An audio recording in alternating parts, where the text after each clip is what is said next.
Have you heard this sad story about this lady called Sade Robinson and how her life was taken by this man called Maxwell Anderson? So Sade met this guy called Maxwell right here in this picture.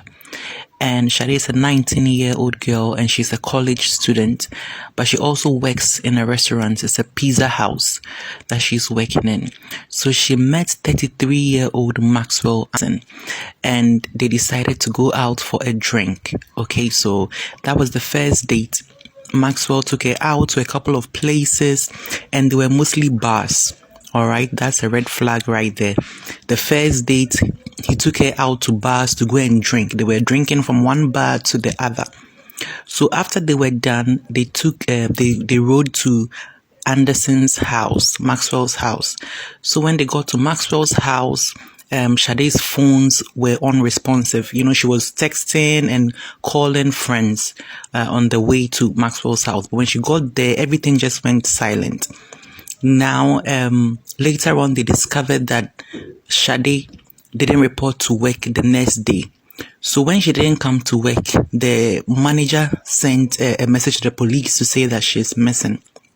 So they decided to track Sade to find out where her whereabouts were. And then they realized that the last place that her phone was active was in the house of Maxwell over here. So they went and then arrested Maxwell.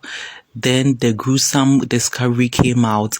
He had incapacitated this girl. He took her life and he went to the extent of dismembering her, scattering her parts all over the country, the region that they were in. He scattered her parts all over. It was all over the region, as if this girl did something bad to him. Alright? You would think he was doing this to someone he really hated, like an enemy. Because the way he did it, he made sure that even her family members could not get her to bury her. Someone that he didn't know from anywhere.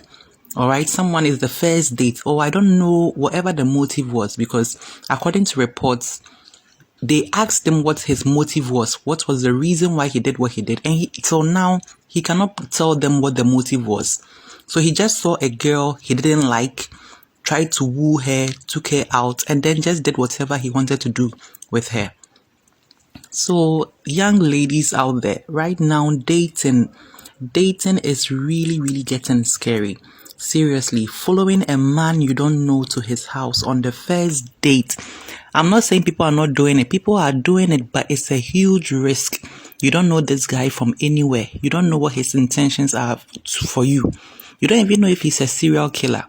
You understand? And then innocently, you just followed him. And look at what has happened.